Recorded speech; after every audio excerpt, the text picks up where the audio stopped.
Guys, రేపు నా last day. రేపు ఆఫ్టర్నూన్ లంచ్కి వెళ్దాం. నా ట్రీట్. అందరూ తప్పకుండా రావాలి.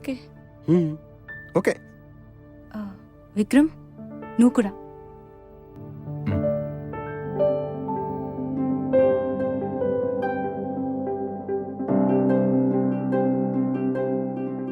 ఇవాళ తన లాస్ట్ డే. నా లైఫ్లో ఇవాళ లాస్ట్ డే అనిపిస్తుంది. ఏదైతే అదైంది, చెప్పేస్తా ఇవాళ ఎలాగైనా.